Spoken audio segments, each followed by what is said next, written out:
அனைவருக்கும் வணக்கம். அண்மைய நாட்களில் பல்வேறு துறை சார்ந்த வல்லுநர்களை சந்தித்துக் கொண்டு வருகின்றோம். அந்த வகையில் இன்று மருத்துவத்துறையில் எமது பகுதிகளிலேயே ஒரு தனித்துவமான அடையாளமாக விளங்கக்கூடிய வரும். அதே நேரத்தில் பல்வேறுபட்ட சமூக செயற்பாடுகளின் ஊடாக மக்கள் மத்தியில் நிலை பெற்று விளங்கக்கூடிய மருத்துவர் உதயசீலன் அவர்களை சந்திப்பதற்காக அவர்களிடம் இருக்கின்றேன். வணக்கம் டாக்டர். டாக்டர், உங்களுடைய மருத்துவ துறை சார்ந்த கேள்விகளுக்கு செல்வதற்கு முன் சமூக செயற்பாடுகள் அண்மைய நாட்களில் இடம்பெற்ற இந்த இயற்கை பேரிடர்களின் போது உங்களுடைய செயற்பாடுகள் தொடர்பில் அதிகம் நாங்கள் அறிந்திருந்தோம். இந்த சமூக செயற்பாடுகள் தொடர்பான ஈடுபாடு உங்களுக்கு இந்த கட்டத்தில் ஆரம்பித்தது? அது எனக்கு தந்தையிடம் இருந்த அதை சொல்றேன் என்று சொல்லி சொன்னா, இதுல அவர் ஒரு சமூகம் சார்ந்து இயங்கி கொண்டிருந்தவர். அவரது செயற்பாடுகள், கடந்த கால செயற்பாடுகள் அவரை நன்கு அறிந்தவர்களுக்கு தெரிந்திருக்கும். அதன் மேல ஒரு ஈர்ப்பு வந்து அவர் அடிக்கடி சொல்ற வசனம், தர்மம் தலைகாக்கும் மன, உன்னால என்ன முடியுமோ அதை செய்யும். உங்கள்கிட்ட காசு இருந்தா கொடு, படிப்பு இருந்தா இன்னொருத்தருக்கு படிப்பிச்சு விடு. அதனால உன்னால என்ன முடியுமோ அது உன்னை காப்பாத்து. அப்படியான ஒரு நிகழ்வுக்குள்ளால போய் வரைக்குள்ள நான் அதை உணர்ந்தனால், என் அம்மா அப்பா செய்த தான தர்மங்கள், புண்ணியங்கள்லாம் நீங்கள் அதெல்லாம் காப்பாற்று என்று சொல்ற விஷயம். இன்ஸ்பிரேஷனா எடுக்கிறேன்னா அவர்ல இருந்து.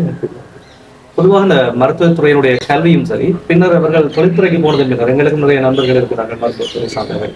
இந்த நேரம் என்பது அவர்களுக்கு மிகப்பெரிய ஒரு நெருக்கடியான விஷயம். அது வந்து நீங்க அந்த சமூக சேவை என்பது உங்களுக்கு எப்படி ஒரு நேரம் கிடைக்கக்கூடியது? 24 மணி நேரம் இருக்குது.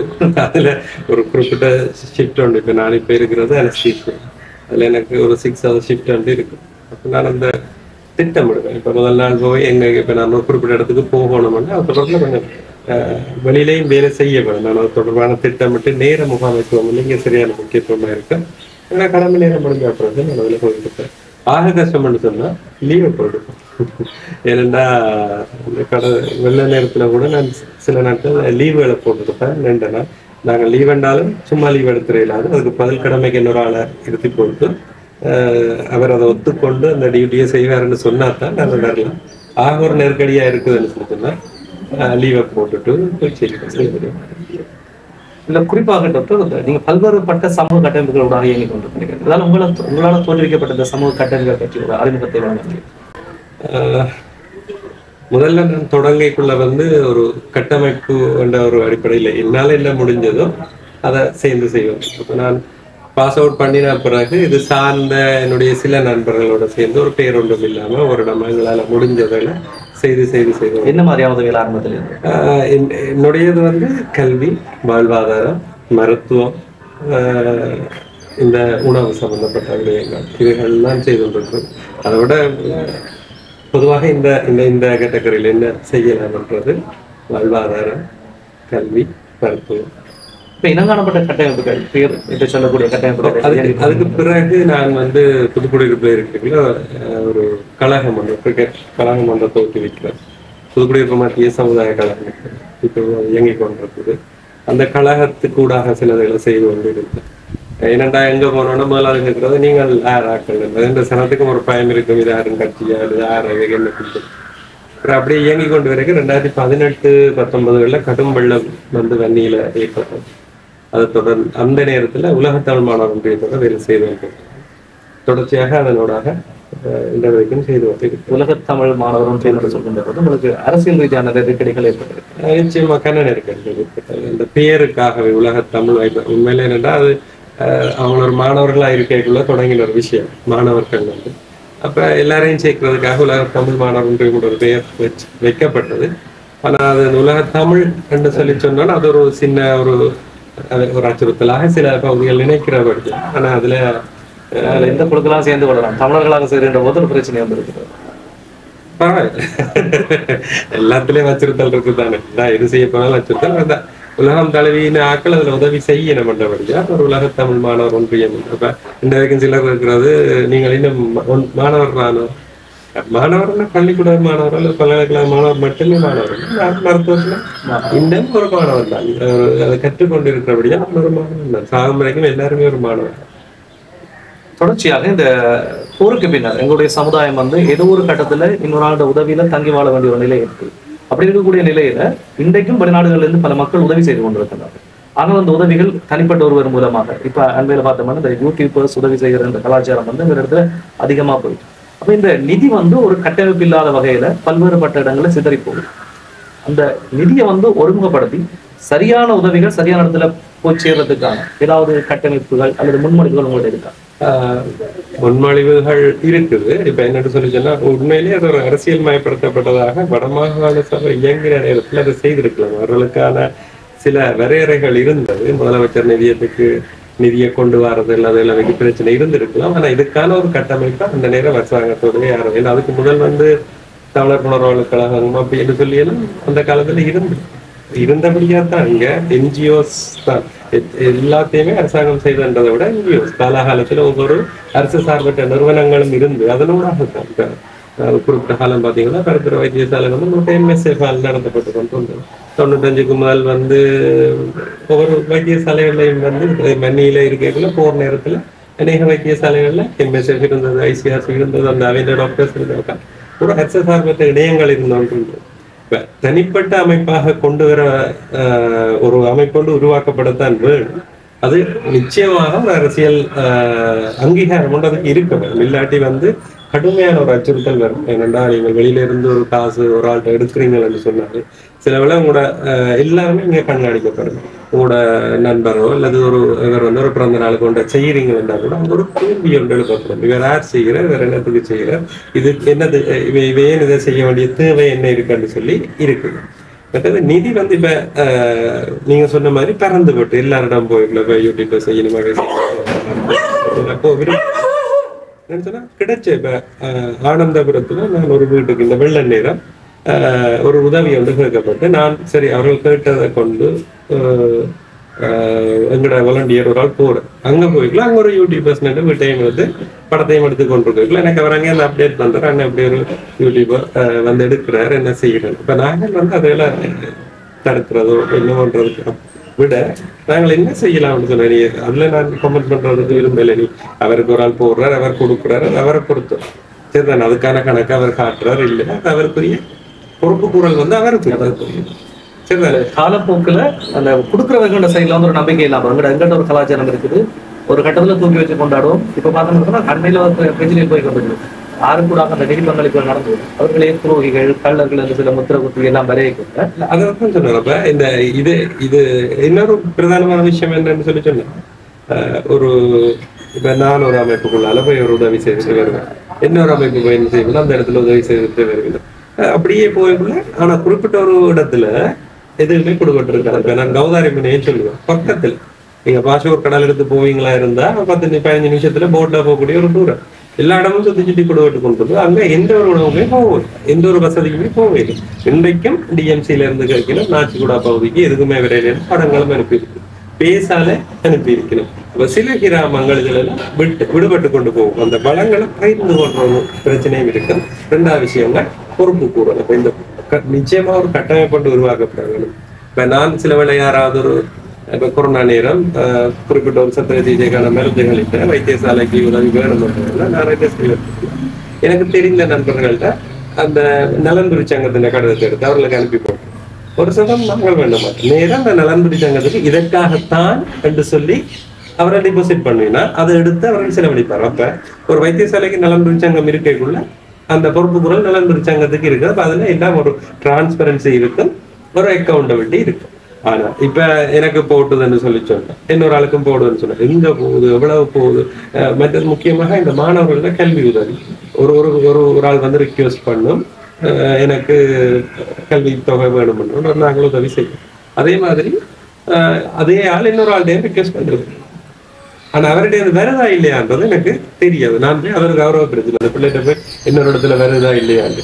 நான் உடையாரட்டு பகுதியில் ஒரு பிள்ளைக்கு உதவி செய்து கொண்டு இருக்கக்குள்ள இப்படி டிஎஸோட கதைச்சு கொண்டு போய் சந்தர்ப்பம் இருக்கு. டிஎஸ் வந்து குடும்ப நிலைமையை சொல்றேன். நான் பொதுவாக விசாரிக்கிறேன். நாங்கள் ஜிஎஸ்கிட்ட கேட்போம், டிஎஸ்கிட்ட கேட்போம், ஆசிரியர்கள்ட்ட கேட்போம். இப்படி இருக்கக்குள்ள இல்ல அந்த தகவல் உறுதிப்படுத்தப்பட்ட அந்த தகவல் வந்து பிள்ளையான தகவல் என்னன்னா அதை நாங்கள் நீப்பாங்க. ஒரு நடக்கிற சம்பவங்கள் இதுல யாரையும் குற்றம் சொல்லலை. ஏனென்றா நான் இப்ப நீங்கள் ஒரு மாணவன் உங்களுக்கு ஒரு கல்வி உதவி காரணம்னா இது எங்கேயோ ஒருத்தர் ஏதோ ஒரு நாட்டுல இருந்து ரத்தம் வேர்வை சிந்தி உழைச்ச ஒரு அப்ப நான் சொல்றேன், இப்படி ஒரு மாணவன் இருக்கிறார், இவருக்கு நீங்க குடும்பம்னு சொன்னா நீங்க செய்யறதுக்கு நான் பொறுப்பா இருக்கேன். அதுக்காக நீங்கள் சந்தோஷப்படக்கூடாது, என்ஜாய் பண்ணக்கூடாது அப்படின்னு நான் சொல்லல. அவர் படிச்சா உங்களுக்கு போதும். சரிதான். ஏகஜி ஒரு இது வந்து பாடசாலை அவங்க இடம் நிறுத்திட்டு, ஆனா எங்களுக்கு அறிய தரையில். அப்ப நாங்கள் என்ன செய்யறோம், ஒரு 3 மாசம் 6 மாசத்துக்கு ஒருக்கா அப்டேட் பண்ணக்குள்ள பார்க்கக்குள்ள நாங்கள் ஒரு மாசமும் அதை கண்காணிக்கிறன்றது எங்களுக்கு தனிப்பட்ட முறையில் சரியான கஷ்டமா இருக்கு. 3 மாதம் ஒரு 3 மாத காது கூட போயிட்டு ஏன்னா பாடசாலையை இடநிறுத்திட்டேன். ஏன் பாடசாலையை இடநிறுத்திட்டேன்னு பார்த்துட்டுன்னா கொடுப்பாங்க. அப்ப அப்படி ஒவ்வொன்றோட பின்னி பிணைஞ்சிருக்குது. பிரதானமாக வளங்களை சரியாக பகிரப்படுறது பொறுப்பு கூறலுக்குமாக கட்டமைப்பு மிக அவசியம். அதை கட்டாயம் உருவாக்கப்பட வேண்டும். அதை எல்லாரும் ஒத்துக்கொள்ளணும். இல்ல என்ன சொன்னா, ஒரு அமைப்பு வந்து ஒரு அரசியல் கட்சி சார்ந்து இருந்ததுன்னா அவர்கள் அதுக்கு விரும்ப மாட்டாங்க. ஏனென்றா இங்க நாங்கள் ஒரு பொது வேலை செய்ய போல கட்சியும் போய் நிற்கும். ஏனென்றா என்ன வாக்கரசியல், அதனால வாக்கரசியல் எதை வச்சு இருக்கணும்னு சொல்லி சொன்னா, மக்கள் மத்தியில் அவர்கள் செய்த வேலையை வச்சு கொண்டு சொல்லணும். அதாவது ஒரு பாராளுமன்ற உறுப்பினரோ அல்லது ஒரு உள்ளூராட்சி மன்றங்களாலேயோ என்னென்ன செய்யணுமோ அதைத்தானே செய்யணும். இப்ப நான் கொண்டே நிவாரணம் கொடுக்கலாம். ஆனா வடிகால செய்து கொடுக்க வேண்டிய ஒரு உள்ளூராட்சி மன்றம் வந்து நிவாரணம் கொடுக்க வேண்டியது. அவை சரியாக வடிகால சரி செய்திருந்து குளங்களை தூர்வார் இருந்து வெள்ளம் வந்திருக்கு. அப்ப அவர்களுக்கான லிமிட்டை செய்து கொண்டு கேட்க. அப்ப இதுல எல்லாரும் ஒத்துவரீனமா இல்லையா தெரியாது. ஆனா இது எல்லாரும் சேர்ந்து ஒரு கட்டமைப்பாக இதை உருவாக்கி, இந்த நிதியமொன்றை உருவாக்கி அதற்கு சரியான ஒரு டிரான்ஸ்பரன்சியா இருக்க வேணும். அதனூடாக எல்லாரும் தொடர்பு இந்த பிரச்சனைகள் எல்லாத்தையும் தீர்க்கணும். அதுக்கு ஒரு போர்டு ஒன்று இருக்கு. தனிப்பட்ட நபர்களே இருக்கக்கூடாது. அந்த கமிட்டி வந்து ஒரு போர்டோட இருக்கணும். இருந்தா தான் இந்த டிசிஷன் சரியாக எடுபடும். சிலவளை நான் எடுக்கிறது பிள்ளையா இருக்கலாம், முடிவு நீங்க எடுக்கிறது பிள்ளையா எடுக்கலாம். அப்ப எல்லாரும் சேர்ந்து டிசிஷன் ஒரு ஸ்காலர்ஷிப் கொடுக்க போறோமோ அந்த போர்டு வந்து டிசைட் பண்ணணும். அப்படியாக செய்தால்தான் இது ஒரு சரியாக இருக்கும். இந்த யூடியூபர்ஸ் மேல சொல்லப்படுற குற்றச்சாட்டுகளும் சரி, தனிப்பட்ட அமைப்புகள் மேல சொல்லப்படுற குற்றச்சாட்டுகளும் சரி, அல்லது மிக முக்கியமாக நாங்கள் போய் வேலை செய்த பிறகு அதை ஒரு கட்சி வந்து லேபிள் ஸ்டிக்கர் ஒட்டி விட்டது. அப்ப உடனே சொல்லணுமா, இந்த கட்சி தானே நீங்கள் இல்லையே, இல்லைன்னா உங்களை தான் போட் போட்டேன். வைகவங்களுக்கு சம்பந்தம் இல்லை. அப்ப நாங்க சாமான கொண்டு போயிட்டு போய் சொல்றது, நாங்க யார் சொல்லியும் வரையில டிஸ்கிளைமர் போட்டுருவோம். நாங்க யார் சொல்லியும் வரையில, நாங்க எந்த கட்சியில இருந்து வரையில என்றதை சொல்லி கொடுக்க வேண்டிய ஒரு நிலைப்பாடு ஒரு பொதுவான கட்டமைப்பை உருவாக்கிட்ட இந்த வித பிரச்சனையும் இருக்காது.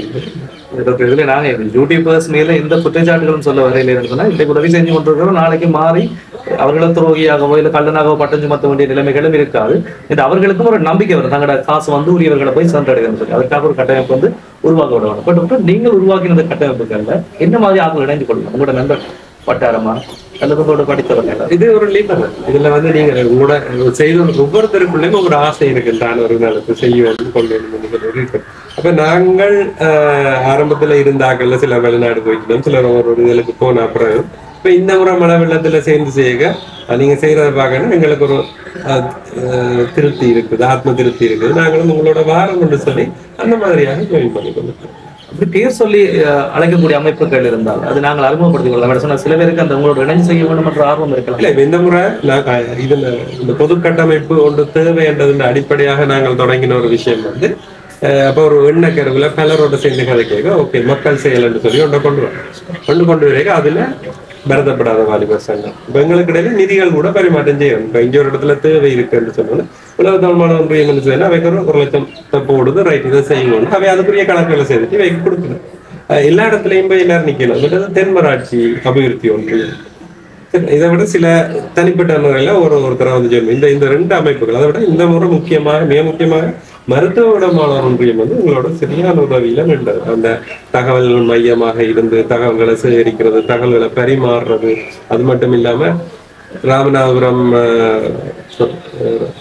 மரணாவளத்தில் இருக்கக்கூடிய அந்த நுண்கல கல்லூரியை சேர்ந்த மாணவிகளுக்கு அந்த டைம் பிரச்சனை இல்லைன்னா தாங்களே சமைச்சு அதுல நிதியில கொடுத்தனாங்க.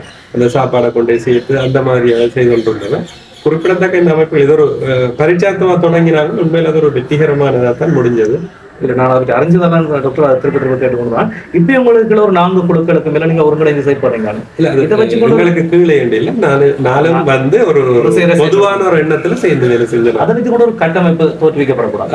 எதிர்காலத்துல வரும்.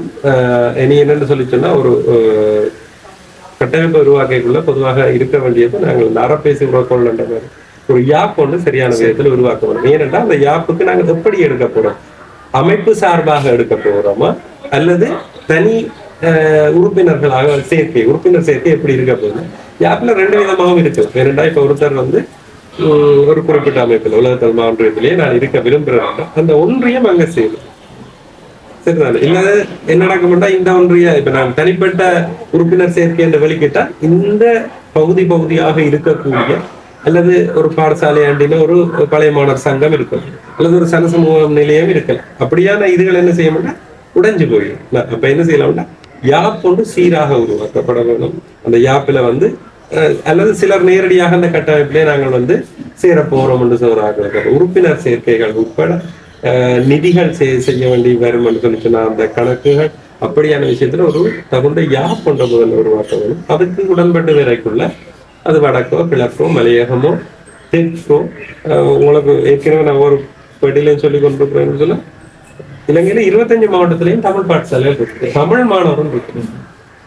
மாத்தர மொனராகல் அதுகளெல்லாம் விடுபட்டு கொண்டு போற இடம்.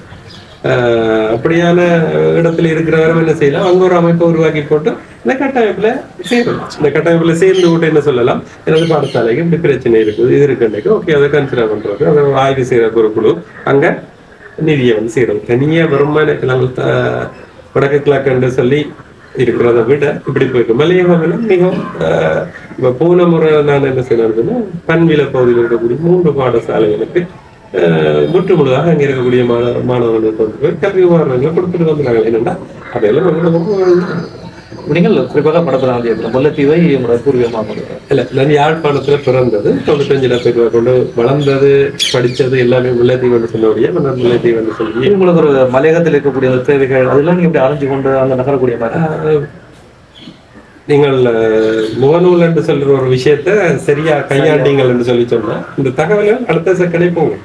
அப்ப நான் இப்படி ஒன்று செய்ய போறேன் என்று சொல்லி சொன்னா சில ஆசிரியர் நண்பர்கள் இருக்கு, பாடசாலையில ஆசிரியர் நண்பர்கள் இருக்கு, உண்மையாகவே நினைக்கக்கூடிய அந்த நண்பர்கள் என்ன செய்யணும் அவையதான் எனக்கு அந்த விவரத்தை இருக்கு, இந்த பாடசாலைக்கு இந்த பிரச்சனை இருக்கு பாருங்க சொன்னோன்னே இப்ப மாத்தர மொனராகலில் இருந்து கூட கல்விகள் வேற. அப்ப நாங்கள் அதுல முதல்ல டோனர்ஸ் விரும்பணும். சிலர் வந்து யோசிப்பினம் தங்கட மாவட்டத்துல செய்யணும் யோசிப்பினம், சிலர் தங்கட பாடசாலைக்கு செய்யணும், சிலர் தங்கட பிரதேசத்துக்கு செய்யணும், சிலர் எங்கே என்றாலும் செய்யலாம்னு யோசிக்கிறேன். இப்ப உதாரணமா சொல்லக்கூடிய டாக்டர் கோபிஷங்கர் இருக்கிறார். அவர் யாராவது ஒரு பிள்ளைக்கு போய் சேர்ந்தா தெரியும், சரியான ஆளுக்கு போய் சேர்ந்தா சரி, அவ்வளவுதான் அவர் சொல்லுவார். அப்படி கல்வெடித்துறை ஐயாரால் ஆஸ்திரேலியாவில் இருக்கிற ஒரு குடும்பத்தினரா இருக்கணும், வருடாந்தம் செய்து கொண்டே இருக்கிறோம். நாராயணசாமி குடும்பத்தினர் பேர்ல சொல்றேன், நான் பெருமைப்படுறேன். ஏன்னா அப்படியான கனவேர் இருக்கணும் குறிப்பிட்டாங்க.